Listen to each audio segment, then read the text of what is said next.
बदलते भारत की शान।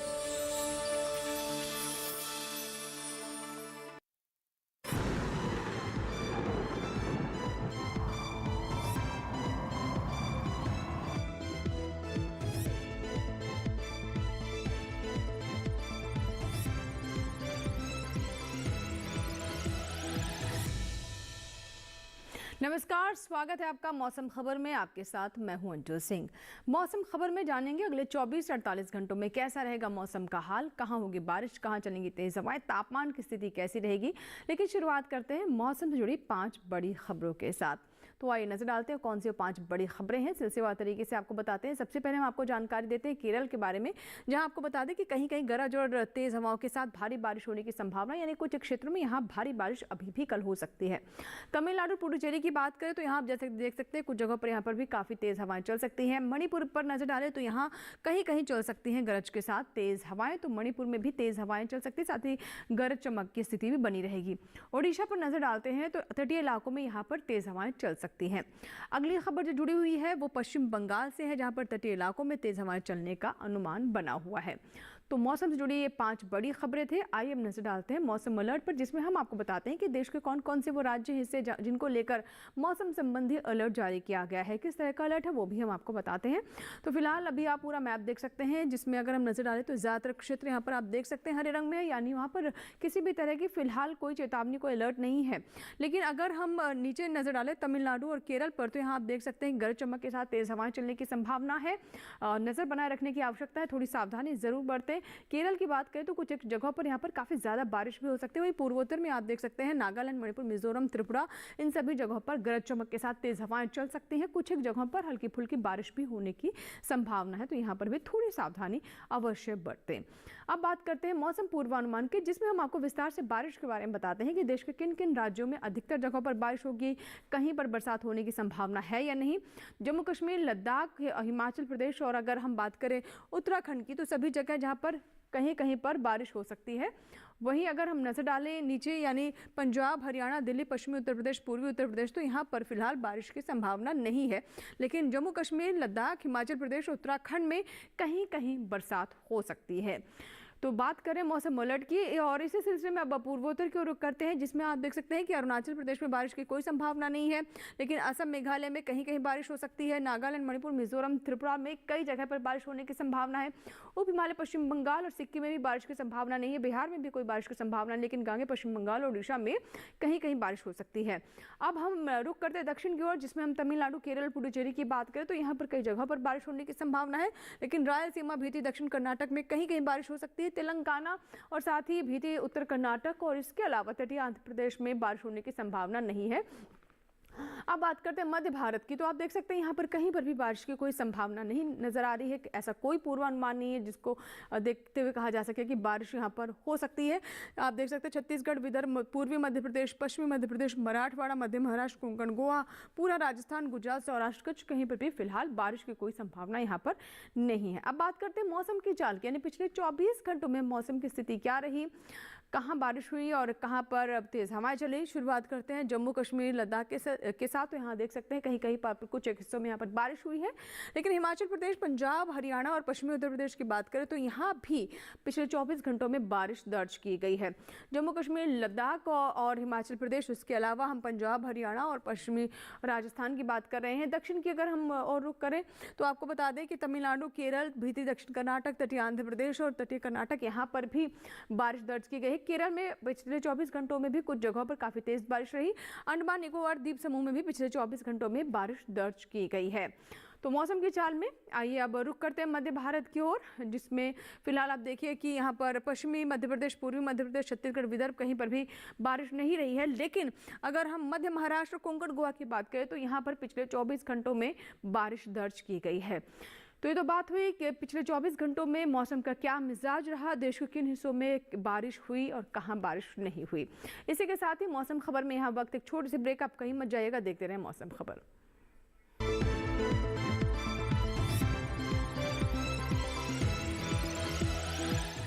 रोज सब्जी का स्वाद बढ़ाए और घर वालों का प्यार पाए। गोल्डी सब्जी मसाले, जहाँ जाए रिश्ते बनाए, गोल्डी मसाले।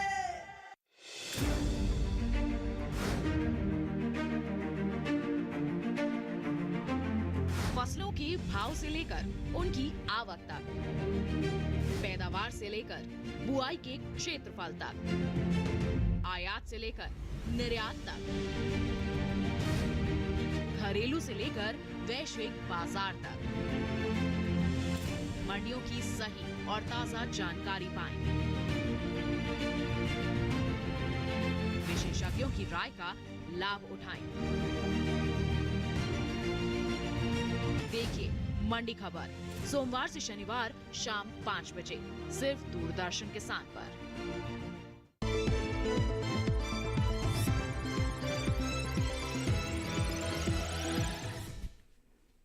ब्रेक के बाद एक बार फिर आपका स्वागत है। आप देख रहे हैं मौसम खबर और मौसम खबर के इस भाग में हम बात करते हैं तापमान के हाल की, यानी देश के किन हिस्सों में अधिकतम तापमान सामान्य से ऊपर रहा या नीचे लुढ़का और इसी तरीके से न्यूनतम तापमान की स्थिति क्या रही। तो आइए नजर डालते हैं तापमान के हाल पर। सबसे पहले अधिकतम तापमान की हम बात कर लेते हैं, जिसमें अगर हम पूर्वी उत्तर प्रदेश, पूर्वी राजस्थान, पश्चिमी उत्तर प्रदेश, पंजाब, हरियाणा की बात करें तो 1.6 से 3 डिग्री सेल्सियस के बीच में यहाँ पर अधिकतम तापमान कम दर्ज किया गया है, यानी सामान्य से यहाँ पर तापमान में गिरावट दर्ज की गई है, जिसमें पूर्वी उत्तर प्रदेश, पश्चिमी उत्तर प्रदेश, साथ ही साथ पूर्वी राजस्थान भी शामिल है। अब बात करते हैं तमिलनाडु, तेलंगाना और तटीय आंध्र प्रदेश की, तो यहाँ आप देख रहे हैं कि अधिकतम तापमान 1.6 से 3 डिग्री सेल्सियस के बीच में सामान्य से ज़्यादा दर्ज किया गया है, यानी अधिकतम तापमान यहाँ पर सामान्य से अधिक रहा है। आमतौर पर जितना तापमान रहता है उससे यहाँ पर तापमान ज़्यादा रहा है। आइए बात करते हैं भीति उत्तर कर्नाटक, रायलसीमा, भीति दक्षिण कर्नाटक और केरल की, तो 1.6 से 3 डिग्री सेल्सियस के बीच में यहाँ भी अधिकतम तापमान सामान्य से ऊपर दर्ज किया गया है, ज़्यादा दर्ज किया गया है। नजर डालते हैं गुजरात पर, तो यहाँ आप देख रहे हैं कि अधिकतम तापमान 1.6 से 3 डिग्री सेल्सियस के बीच में ज़्यादा दर्ज किया गया है, यानी सामान्य तौर पर जो इस वक्त तापमान यहाँ पर दर्ज किया जाता है उससे ये तापमान अधिक रहा है। सबसे ज़्यादा तापमान की बात करें तो आप देख सकते हैं कि सुरेंद्रनगर, यानी सौराष्ट्र के सुरेंद्रनगर में 38.7 डिग्री सेल्सियस सबसे अधिक तापमान यहाँ पर दर्ज किया गया है। और आइए अब बढ़ते हैं आगे और अब बात करते हैं न्यूनतम तापमान की, तो यहाँ आप देख सकते हैं कि पश्चिमी उत्तर प्रदेश, पूर्वी उत्तर प्रदेश, बिहार, झारखंड, गांगे पश्चिम बंगाल, उप हिमालय पश्चिम बंगाल और सिक्किम में 1.6 से 3 डिग्री सेल्सियस के बीच में जो न्यूनतम तापमान है सामान्य से ये नीचे लुढ़का है, सामान्य से ये कम दर्ज किया गया है। आइए अब नजर डालते हैं मध्य महाराष्ट्र पर और साथ ही कोंकण गोवा की बात करें तो यहाँ भी देख सकते हैं हम न्यूनतम तापमान 1.6 से 3 डिग्री सेल्सियस के बीच में यहाँ पर कम दर्ज किया गया है और ये मध्य महाराष्ट्र की स्थिति है। आइए अब नजर डालते हैं, अगर हम पश्चिमी मध्य प्रदेश, गुजरात, सौराष्ट्र, कच्छ और पश्चिमी राजस्थान की बात करें, साथ ही पंजाब पर भी नजर डालें तो यहाँ आप देख सकते हैं कि 1.6 से 3 डिग्री सेल्सियस के बीच में जो न्यूनतम तापमान है सामान्य से वो ज़्यादा दर्ज किया गया है।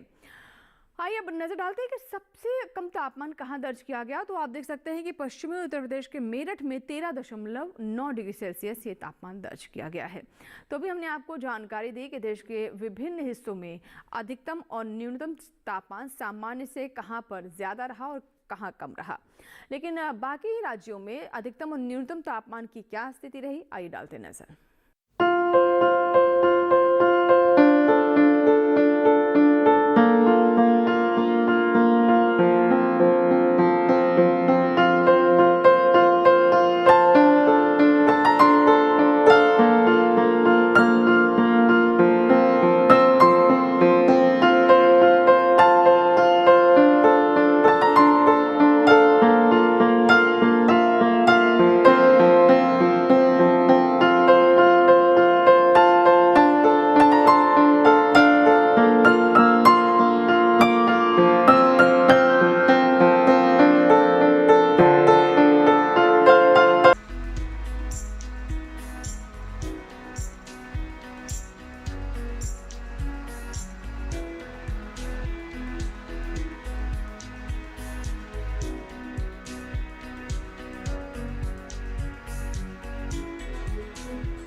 और इसी के साथ ही मौसम खबर में यहाँ वक्त एक छोटे से ब्रेक का, आप कहीं मत जाइएगा, देखते रहें मौसम खबर।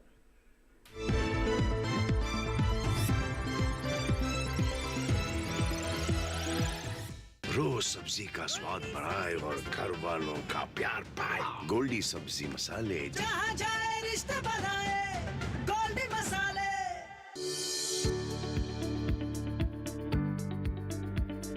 कृषि और पशुपालन है एक दूसरे के पूरक। घर आंगन से लेकर व्यावसायिक फार्म तक,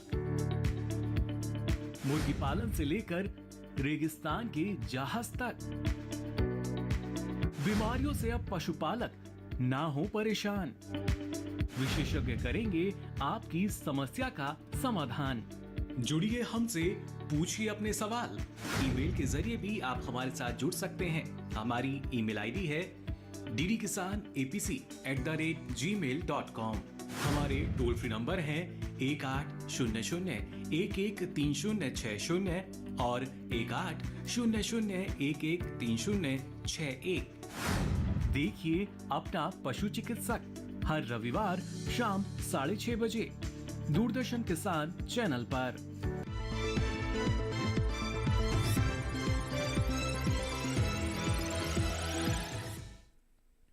और ब्रेक के बाद एक बार फिर आपका स्वागत है। आप देख रहे हैं मौसम खबर। मौसम खबर के इस भाग में हम सबसे पहले बात करते हैं एयर क्वालिटी इंडेक्स यानी वायु गुणवत्ता की। देश के जो प्रमुख शहर हैं वहाँ की हवा की स्थिति क्या है, बिगड़ी, सुधरी या संतोषजनक है या खतरे के निशान पर है।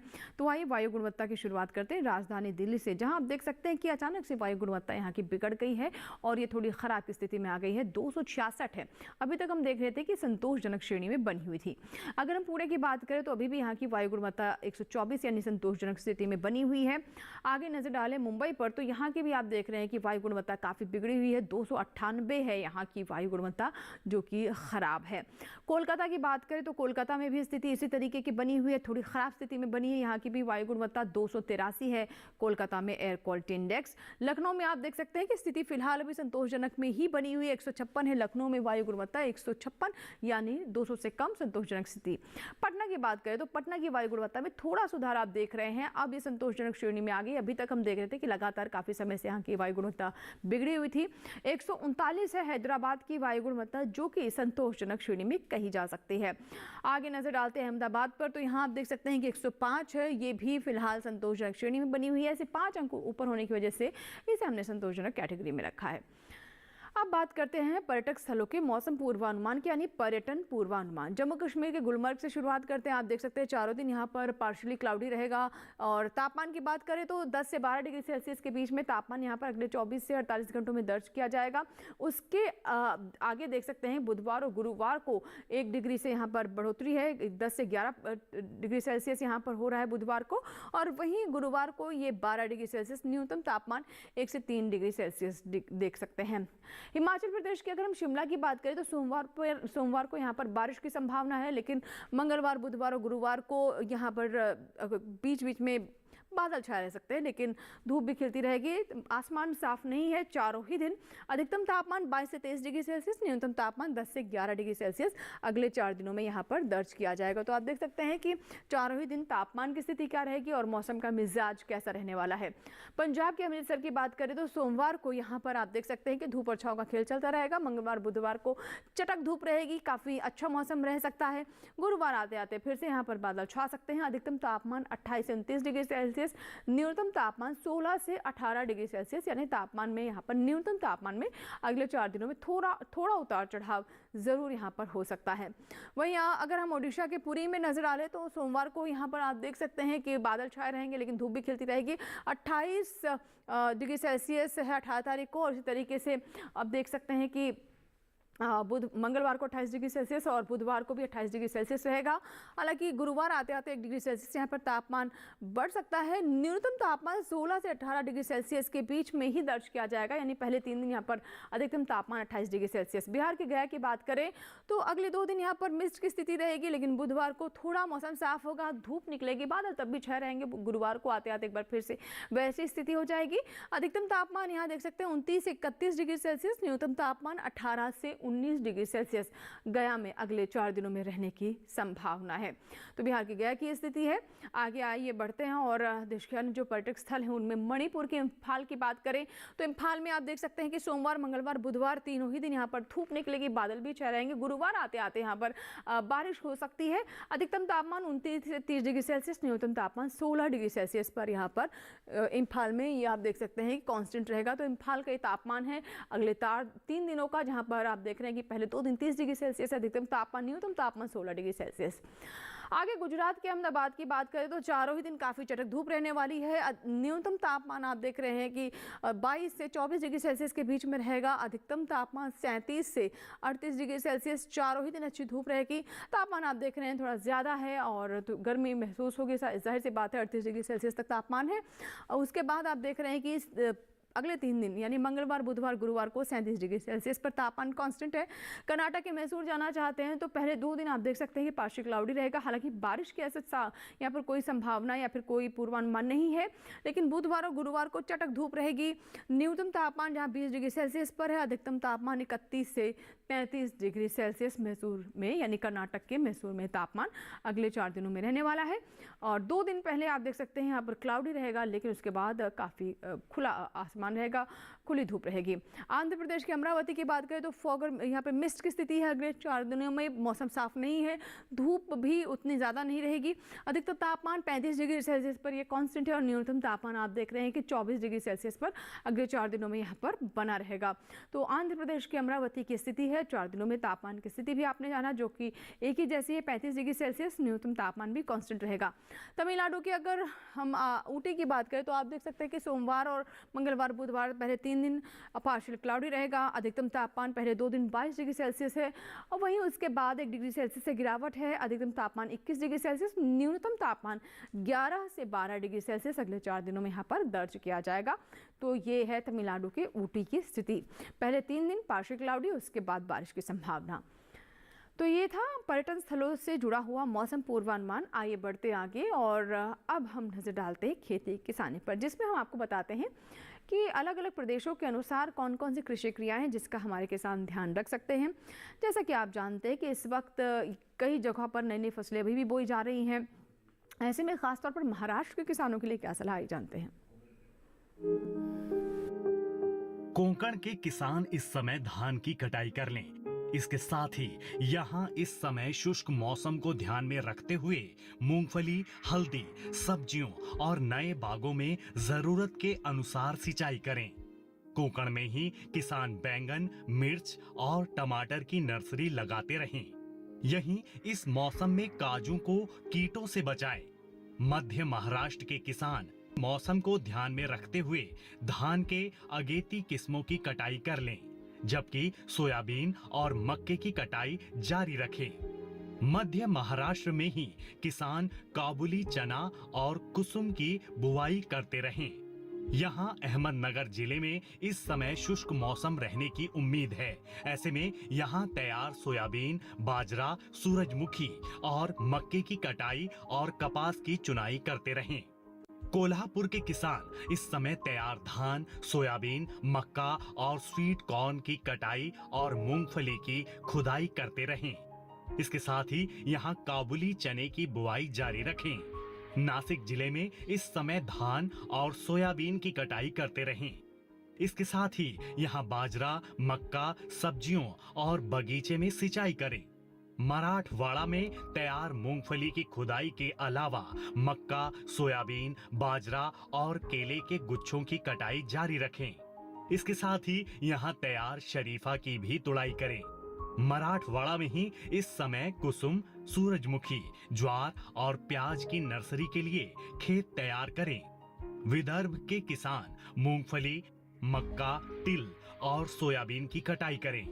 यहीं वर्षा आधारित रबी, ज्वार, कुसुम, अलसी और चने की बुआई जारी रखें। यहीं संतरे के फलों से लदे पेड़ों को सहारा दें।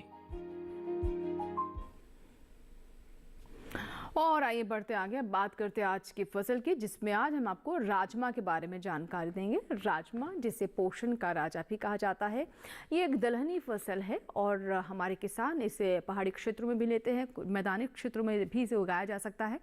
आप भी राजमा की अगर फसल लेना चाहते हैं तो उससे जुड़ी देखिए हमारी रिपोर्ट।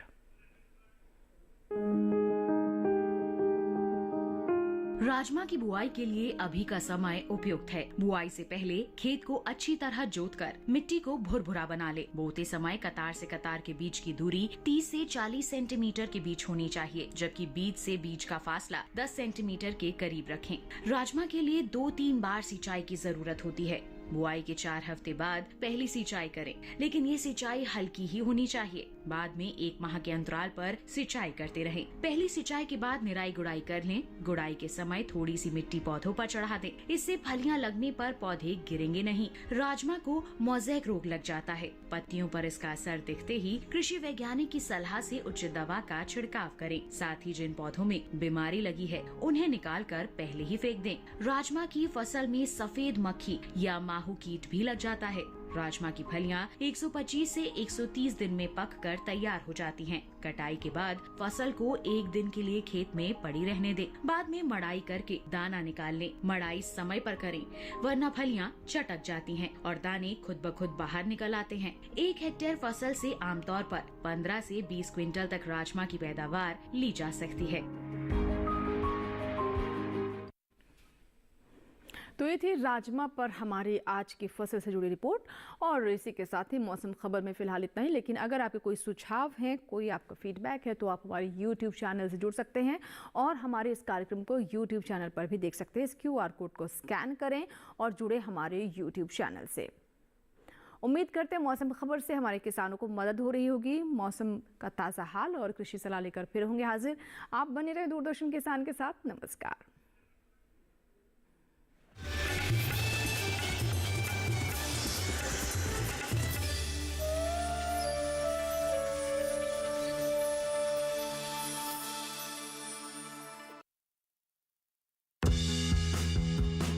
मन की बात है जन जन की, संघर्षों के कुछ किस्से, कहानी कुछ सफलताओं की, अनकही विरासत की, उम्मीदें नए भारत की। महीने के आखिरी रविवार का रहता है इंतजार। ब्रह्मपुत्र के घाट से हिमालय के विस्तार तक होती है मन की बात प्रधानमंत्री के साथ। तो सुनिए इस महीने 29 अक्टूबर सुबह 11 बजे मन की बात आकाशवाणी और दूरदर्शन के सभी चैनलों पर। आप भी माननीय प्रधानमंत्री के मन की बात का हिस्सा बन सकते हैं। इसके लिए आप अपने सुझाव post box number 111 Akashvani Delhi को भेज सकते हैं। इसके अलावा नमो ऐप या माई गोव के ओपन फोरम में पोस्ट कर सकते हैं। तो याद रखें 29 अक्टूबर सुबह 11 बजे मन की बात। आपको बता दें इस वक्त हम मौजूद हैं जम्मू एंड कश्मीर के जिला जम्मू के गांव पनोत्रे चक में। आज हम बात कर रहे हैं कृषि यंत्रीकरण पर उप मिशन योजना के बारे में। कृषि के यंत्र जो हैं जो सब्सिडी पर मिल रहे हैं, क्या आपने भी उसका लाभ लिया है? पहले तो बैलों से करते थे जुताई, तो 1 कनाल 2 कनाल दिन भर में होता। अब ट्रैक्टर से तो कई एकड़ जमीन एक दिन में जोती जा सकती है। एक बहुत बड़ी स्कीम है जो प्रधानमंत्री ने स्कीम चलाई है। ये एग्रीकल्चर की जो स्कीम है बहुत बढ़िया स्कीम है छोटे किसान के लिए। साथ ही साथ हम बात करेंगे प्रधानमंत्री किसान सम्मान निधि योजना के बारे में। प्रधानमंत्री को मेरा नमस्कार है कि बहुत अच्छा करते हैं। जो 2000 रुपये देते हैं हमें, जब हमारे पास पैसे नहीं होते हैं तो वही पैसे हम यूज करके खाद बीज ले लेते हैं और टाइम पे हम अपने फसल लगा लेते हैं। देखिए कार्यक्रम चौपाल चर्चा कृषि यंत्रीकरण पर उप मिशन योजना पर 23 अक्टूबर सोमवार सुबह 9 बजे, पुनः प्रसारण रात 9:30 बजे, सिर्फ दूरदर्शन किसान चैनल पर।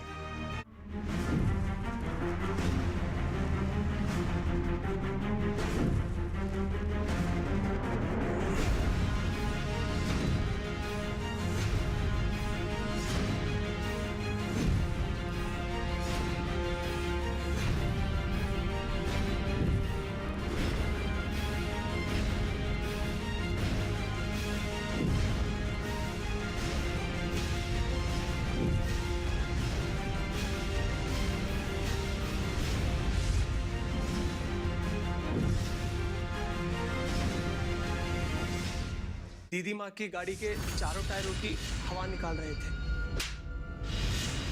मुझे मॉल लेकर चलो। जानकी! उन लोग को क्या पता कि ये तोता मैना की जोड़ी ना उनके जिंदगी में हलचल मचा के रख देगी। हेलो, अर्जुन और आर्यन हमारे कब्जे में है। अगर उन दोनों को सही सलामत देखना चाहती हो तो बस 1 करोड़ रुपए का इंतजाम कर लो। देखिए जानकी सोमवार से शुक्रवार रात 8:30 बजे, पुनः प्रसारण प्रातः 10:30 बजे। सिर्फ डीडी नेशनल पर, देश का पहला चैनल, देश का अपना चैनल। देश का एकमात्र ऐसा अनुसंधान संस्थान जिसने विशिष्ट तकनीक के प्रयोग से विलुप्तता की कगार पर पहुंच चुकी मत्स्य प्रजाति को एक नया जीवन दिया है। इन 35 सालों में हमारे वैज्ञानिकों ने और कई प्रदेश जो हैं उनके क्षेत्रों का जो है सर्वे किया है और ये पाया है कि कैसे जो है किस तरह की मछलियाँ पाई जाती हैं और अभी तक करीब 250 के आसपास मछली की प्रजातियों का पता लगा है। हम आपको लेकर चलेंगे शीत जल मात्स्यिकी अनुसंधान निदेशालय भीमताल। अगर आप भी संस्थान से जुड़ना चाहते हैं, मत्स्य पालन के विषय में कुछ जानना चाहते हैं, तो देखना मत भूलिए श्रेष्ठ संस्थान रविवार रात 8 बजे एवं पुनः प्रसारण सोमवार सुबह 9:30 पर दूरदर्शन किसान चैनल पर।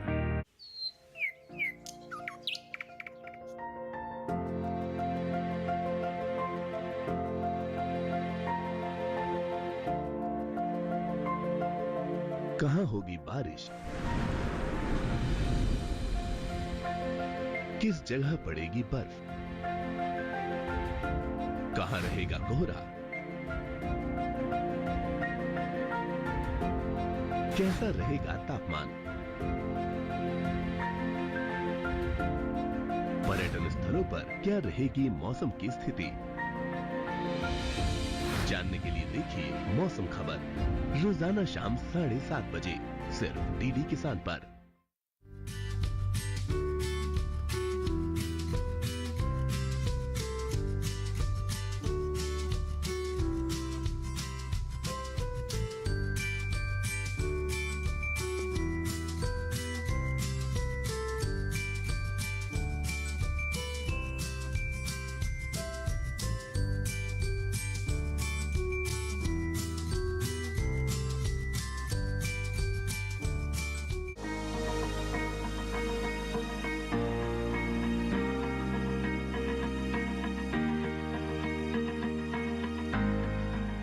घर के बगिया में छिपा है सेहत का खजाना। टेरेस गार्डनिंग से बनेगा घर ब्यूटीफुल और हेल्दी। क्यों ना गार्डन में उगाएं अपने फल फूल और सब्जियां, जिससे सेहत भी बने और छत की बगिया भी खिली खिली रहे। देखिए छत पर बागवानी शनिवार सुबह 9 बजे सिर्फ दूरदर्शन किसान पर।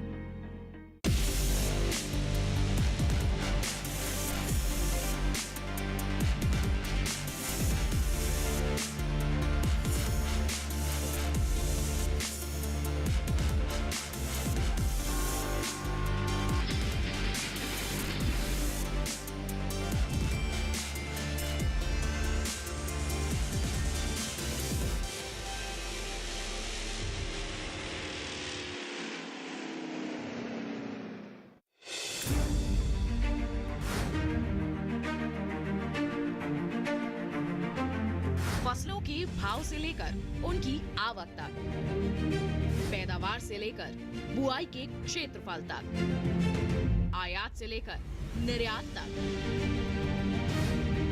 घरेलू से लेकर वैश्विक बाजार तक, मंडियों की सही और ताजा जानकारी पाएं। विशेषज्ञों की राय का लाभ उठाएं।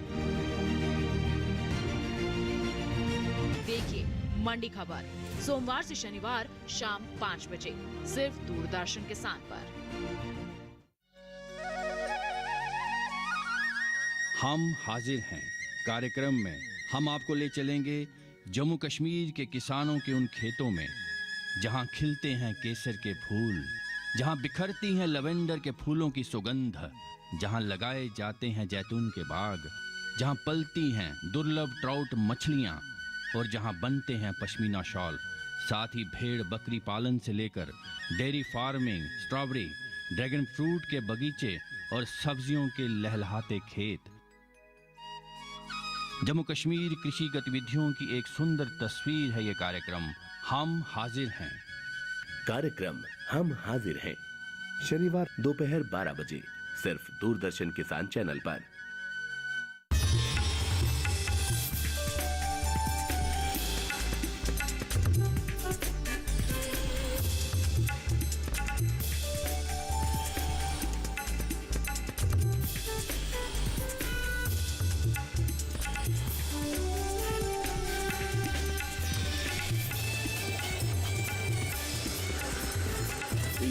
समाचार, बदलते भारत की शान।